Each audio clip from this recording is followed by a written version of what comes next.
तो क्या लिखे, डेरिवेटिव ऑफ ए फंक्शंस या चेन रूल। तो ये क्वेश्चन लिखे कि डिफरेंशिएट ऑफ द फॉलोइंग, कहेगी जितना क्वेश्चन दिया हुआ है इसको डिफरेंशिएट करना है। लेकिन ये इम्तिहान में ये नहीं लिखा रहेगा कि फंक्शंस या चेन रूल नहीं लिखेगा, वहाँ क्या लिख दे, फाइंड या यही लिखेगा फाइंड द डेरिवेटिव या फाइंड dy बटे dx। तो सवाल देख के समझना होगा कि किसका क्वेश्चन है, चेन रूल पे होगा या सीधा बनेगा।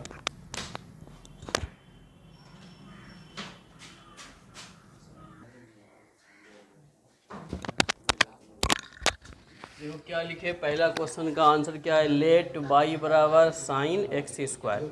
माने क्यों इसको, क्योंकि बराबर में नहीं दिया हुआ होगा तो मान लेंगे। फिर ये लाइन क्या लिखे हैं, differentiating both sides with respect to x। अब दोनों को डिफरेंशिएट के फॉर्म में लिख दिए। अब देखो हम इसको ऐसा क्यों लिखे, तुमको जो फॉर्मूला पता है कि डिफरेंशिएशन ऑफ साइन एक्स बटे डी एक्स बराबर, इसके एंगल में क्या है, यहाँ भी क्या है, यहाँ एंगल में एक्स है, इसका एक्स है, स्क्वायर है, यहाँ एक्स स्क्वायर है, तो नीचे क्या है। फॉर्मूला कब होता है, जब दोनों सेम होता है। तो ये एक्स स्क्वायर था तो हम यहाँ क्या कर दिए, स्क्वायर, और जब भाग दिए तो उतने से गुना भी कर दिए, ताकि ये और ये कट जाएगा तो यही चीज़ बच जाएगा, बचेगा ना। अब ये देखो दोनों सेम हो गया तो इसका फॉर्मूला क्या होगा, कॉस एक्स। जब एंगल में जो रहेगा वही लिखेंगे, एक्स स्क्वायर का डिफरेंशिएशन 2x। अब इसको सरल करके लिख देगा, आंसर हो जाएगा। और कोई समस्या इसमें, बस फॉर्मूला याद रहेगा तो देखना है कि इसका एंगल और ये दोनों सेम है या नहीं है। करेंगे जिसको किए ना।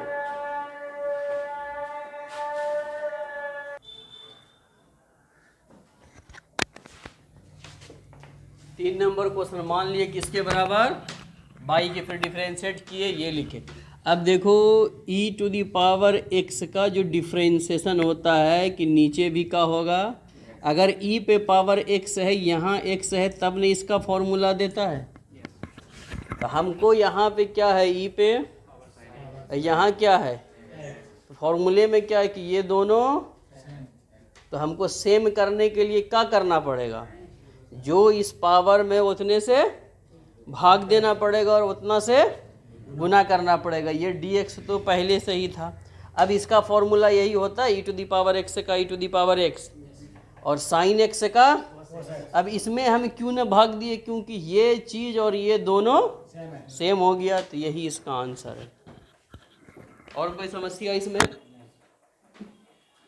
इसका सवाल देख, कौन सा सवाल और बता रहे, इसको तकलीफ। मान लिए y बराबर साइन क्यूब x इस क्यूब, लिख दिए डिफरेंशिएटिंग बोथ साइड्स, ये भी लिखे।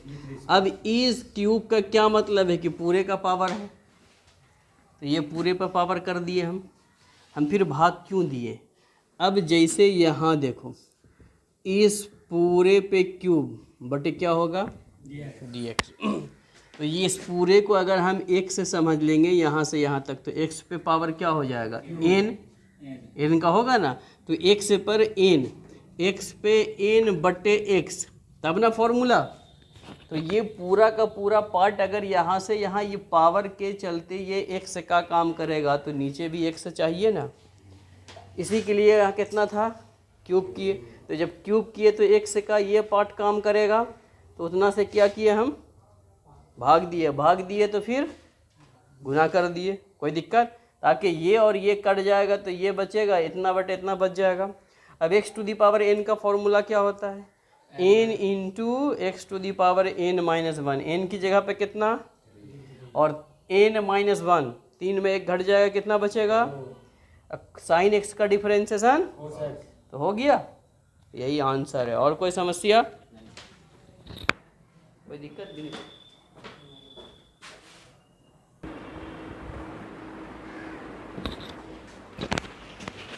लेट y बराबर root over cot root x. कितना? Question number 14। यही लिखे differentiating both side with respect to x. अब ये देखो ये किस में है? पूरा रूट में है, नीचे एक्स। ये जो फॉर्मूला है कि रूट एक्स बटे डी एक्स है ना, तो जब रूट हटाएगा तो इस पे कितना पावर होता है? 2। तो ये यहाँ एक्स है तो यहाँ भी क्या है? इसमें देखो तो यहाँ है तो यहाँ एक्स है नहीं है, क्योंकि यहाँ रूट भी है और रूट में एक्स है। तो इसी के लिए जब भी रूट वाला पार्ट हो कॉस साइन में तो पहले रूट को ख़त्म करेंगे। इसको लिखे, इसका एक रूट है तो एक रूट हटा के इसको छोड़ दिए, ठीक। अब यहाँ भाग दिए तो गुना किए। अब कॉट एक्स का एंगल है तो यहाँ तो ये और ये सेम होना चाहिए। अगले लाइन में अगर हम कॉट रूट एक्स बटे ये डी एक्स था तो यही लिखते ना। अभी एक सवाल में ऐसा ही किए थे, क्योंकि वहाँ एंगल सेम मिल रहा था। अब यहाँ एक्स है तो ये दोनों का एंगल सेम हुआ, इसी के लिए इसको क्या किए हम? रूट डाले। क्यों? इसको देख के जब यहाँ रूट डाले तो फिर इस उतना गुना कर दिया। ये लास्ट में डी एक्स है, अब ये रूट है एक्स है, तो एक्स से जब इसके अंदर है तो यहाँ भी तो दोनों सेम हो गया, तब फॉर्मूला देगा।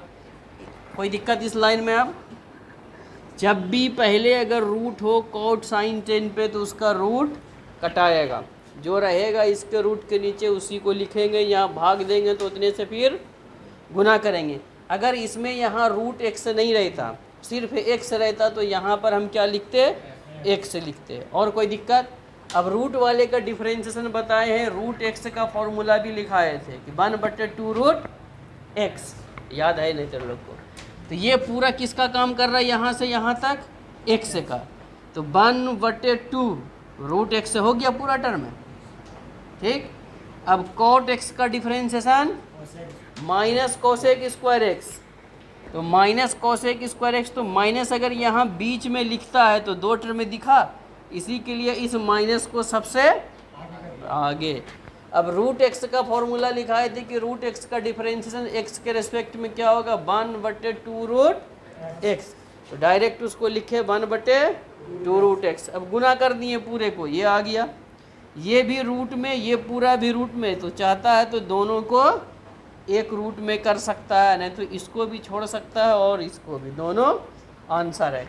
अब जैसे रूट एक्स बटे डी एक्स, जैसे रूट हटाएगा तो आधा पावर होगा, इसका क्या होगा? n इंटू एन माइनस, तो 1/2 एलसीएम ले लेगा तो -1/2 होगा।